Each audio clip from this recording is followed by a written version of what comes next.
Bayangkan, kalian berdiri di sini di atas dermaga kayu ulin yang kokoh di Jepara sekitar tahun 1600-an.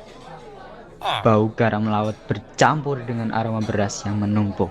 Di sini, bukan cuma barang yang bertukar, tapi budaya. Dari sinilah kekuatan ekonomi Mataram bermula, sebelum akhirnya kapal-kapal besar VOC datang membawa perubahan.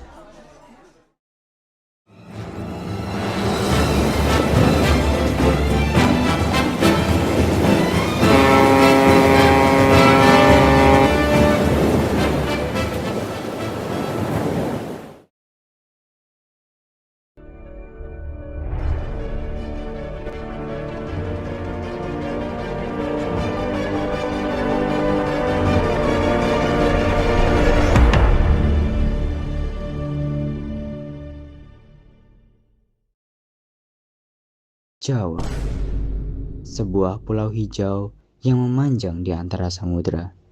Sejak dulu, tanah ini bukan sekedar hamparan bumi, melainkan pusat aktivitas bagi para pelaut dari seluruh penjuru dunia. Dengan tanahnya yang subur di kaki-kaki gunung berapi, dan pelabuhan-pelabuhan alaminya yang menghadap ke utara, Jawa adalah permantal Nusantara. Disinilah, di tengah riuhnya ombak dan suburnya sawah, sebuah imperium besar lahir untuk membuktikan bahwa Jawa tidak hanya berjaya di darat, tapi juga berdaulat di laut. Inilah kisah tentang jantung Nusantara.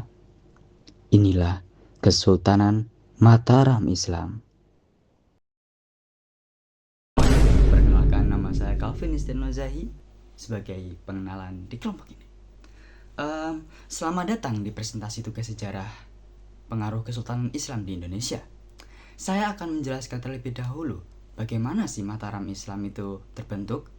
Ya, Mataram Islam adalah pecahan dari Kerajaan Pajang yang merupakan pecahan juga dari Mataram kuno. Jadi Mataram kuno sama Mataram Islam sekarang tadi itu saling berkaitan. Jadi langsung saja kita ke sejarahnya aja ya. Pada paruh awal abad ke-17 di tanah Jawa yang subur tadi ya, berdirilah salah satu kekuatan Islam yang cukup besar bernama Kesultanan Mataram.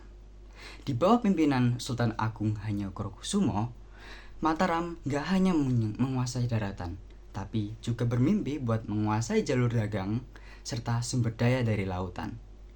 Banyak yang ngira kalau Mataram itu cuma fokus ke agraris seperti pertanian, lumbung padi, dan jagung-jagungan. Itu nggak salah.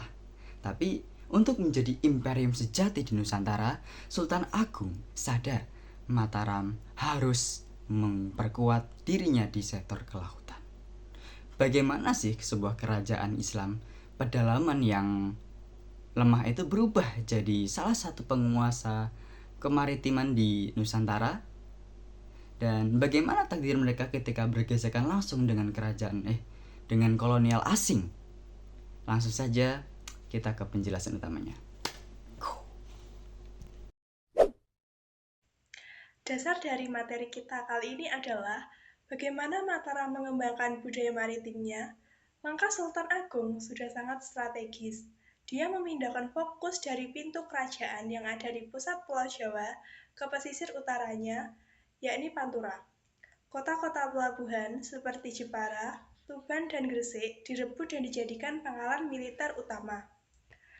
Disinilah teknologi perkapalan Nusantara mencapai puncaknya dengan kehadiran kapal megah dan besar warisan dari Majapahit, yakni Jungjapa. Kapal-kapal raksasa ini tidak hanya untuk berdagang, tetapi juga diubah menjadi kapal militer yang ditakuti. Mataram membangun armada laut yang sangat besar untuk mengontrol jalur pelayaran dan memobilisasi ribuan prajurit.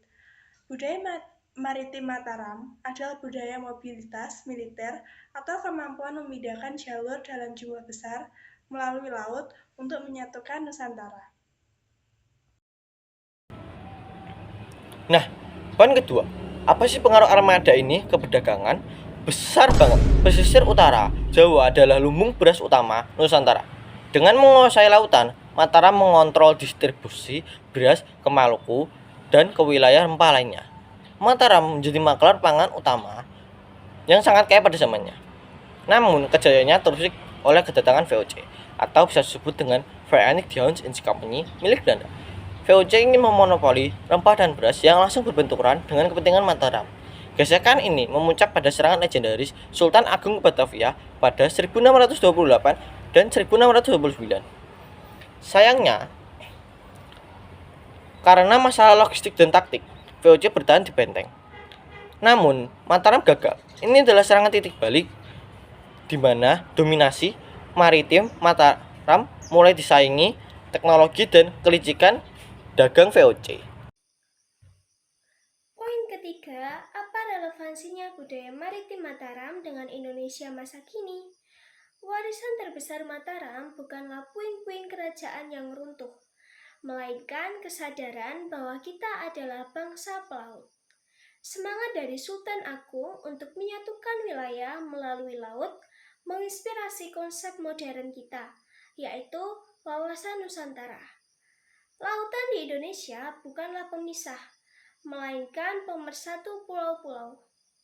Budaya maritim kita hari ini terlihat dari industri perikanan, pelabuhan internasional, pariwisata bahari, hingga penghormatan kita pada tradisi leluhur pesisir. Mataram mengajarkan bahwa untuk menjadi bangsa yang mandiri, kita harus bisa mengelola kekayaan laut kita sendiri. Poin terakhir, poin yang sangat krusial bagi masa depan, yaitu menjaga ekosistem laut. Luhurnya budaya maritim Mataram akan sia-sia jika laut kita hancur. Laut Nusantara saat ini terancam oleh polusi plastik, overfishing, dan kerusakan terumbu karang.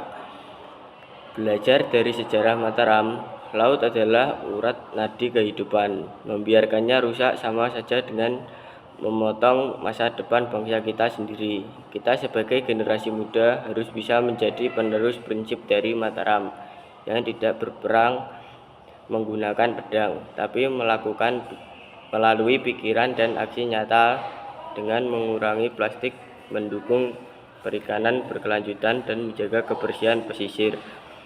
Laut itu adalah identitas utama kita. Mari kita sama-sama menjaganya demi masa depan Indonesia yang lebih baik. Makasih banyak lo udah mau nonton.